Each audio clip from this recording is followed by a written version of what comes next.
All right, so New York City has a new mayor who's going to be taking office on January 1st. His name is Eric Adams, and he is a former police officer. And you are going to see in the clip that I'm about to play for you guys that his cop mentality is absolutely going to be taking form in how he is governing as the mayor of New York City. So I want to get into this clip here, but just to give you a little bit of context in terms of what he's talking about here. So basically, a bunch of New York state lawmakers sent him a letter that was condemning his pro-solitary confinement position, and they were basically just pointing out that, every, human rights organization around the world considers solitary confinement to be a form of torture. It's not effective in preventing future violence, etc. So, why are you supporting this, or why are you trying to bring this back? And he absolutely lost his goddamn shit and basically went on an entire authoritarian tirade here. So let's go ahead and check in with New York City's next mayor, Eric Adams. For people to continue to say Eric supports solitary confinement, that is just a lie.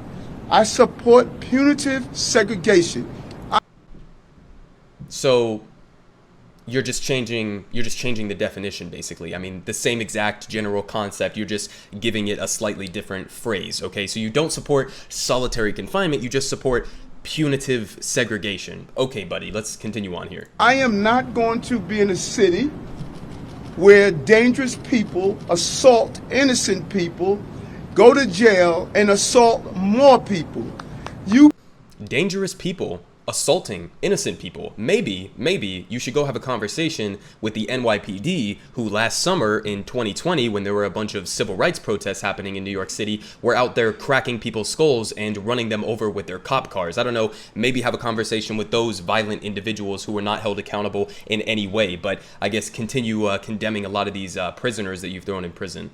You cannot have a jail system where someone sexually assault a staffer, slash an inmate, and then say, it is all right, I'm going to give you an iPad and just hug you and say, don't do it again. Nobody is proposing that. Complete straw man argument that he just made up. Nobody's saying give them an iPad and a pat on the back and go along your merry way if you just violently attacked somebody else. That's, again, a complete straw man fabrication that he's making there to try to seem as if, try to make it seem as if he is having the moderate position, which, again, his position here is explicitly pro-torture, but continue. No.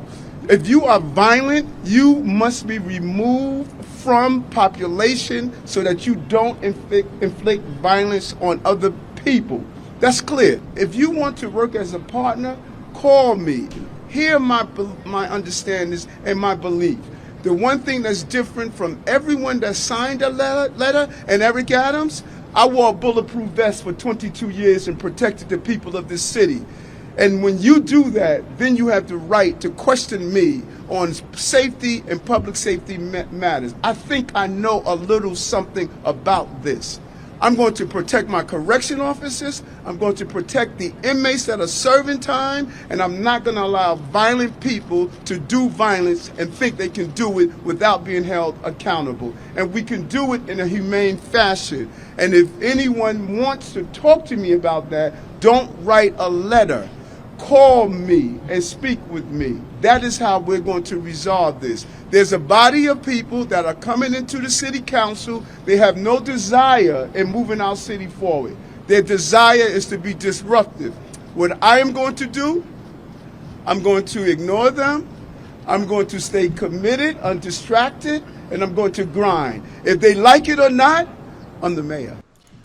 Okay, yeah, you're the mayor, okay? That means you're supposed to be representing the constituents of New York City who, guess what, also have representatives like the state lawmakers who were sending you that letter in the first place, okay? Even the inmates that are sitting in prison that he's talking about here are also his constituents who he should be held accountable to. So for him to just sit up there and say, well, I'm the fucking mayor now, I don't have to listen to anybody, even other state lawmakers, no, that's literally your entire job. Your job is to go and listen to those people and take in their advice as something that is, worth listening to, okay? That's your job. That's how a democracy is supposed to function. But this motherfucker, no surprises here, but, a cop has this mentality that he has unchecked power over all of the people within New York City, and these state lawmakers have no right, as literally what he said, he has no right to question his authority on public safety. So just absolutely batshit insane authoritarianism. But just to read you guys this letter to show you how, pretty timid this was concerning what he just said there. there. He acted as if, this was some personal attack that was levied against him. But let's just go ahead and read this letter. So they said, "Dear Mayor-elect Adams, solitary confinement is considered by the United Nations, human rights organizations, and medical and mental health experts to be a form of torture. It causes intense suffering and has taken the lives of countless New Yorkers, including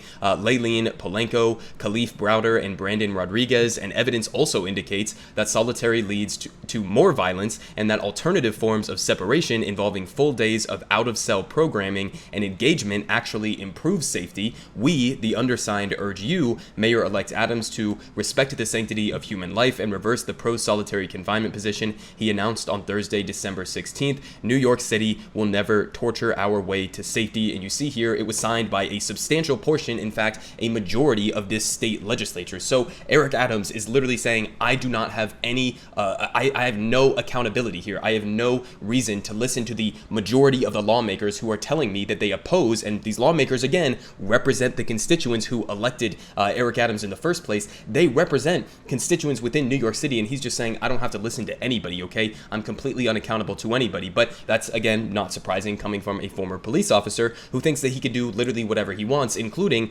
pushing for a pro-torture stance in order to, punish these prisoners, as he called it, punitive segregation, or whatever the fuck that actually means in practice. It's basically just going to amount to actual solitary confinement. So just to give you a perspective in terms of how shitty some of the prison conditions in New York City have been, this is just from a couple months ago in October of 2021 in Rikers Island, which many activists have been saying should have been shut down years ago. But you see here, they have all of these like flooded intake cells that they're not able to handle because they don't have proper staffing, and all of these people are being subjected to horrific conditions. Obviously, they don't have beds to sleep on. They're not given adequate access to showers or food or water, etc. They are literally sleeping on the concrete floor here with a bunch of other people being exposed to COVID. And as that letter was pointing out, a bunch of people have died in these conditions, okay? People are literally getting COVID-19 in these prisons, in these jail cells, and then they are dying, okay? So it's completely fucking pathetic. But again, this is what happens when you elect a cop, okay?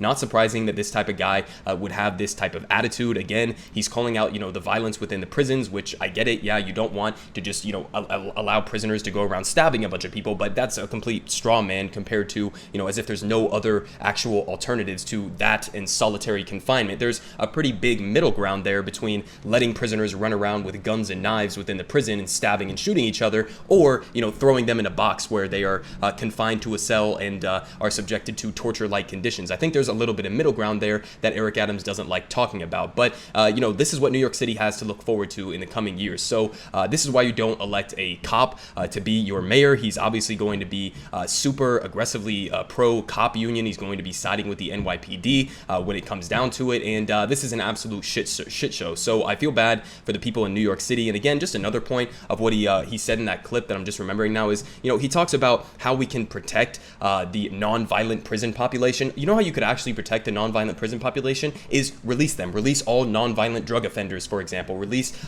people who have been thrown in prison for completely ridiculous charges under your watch as a police officer and under the watch of previous ridiculously right-wing New York City mayors. So that's something that you could do. But, good luck to New York City. This is an absolute shit show, and this is, again, why you never elect a police officer to be your mayor.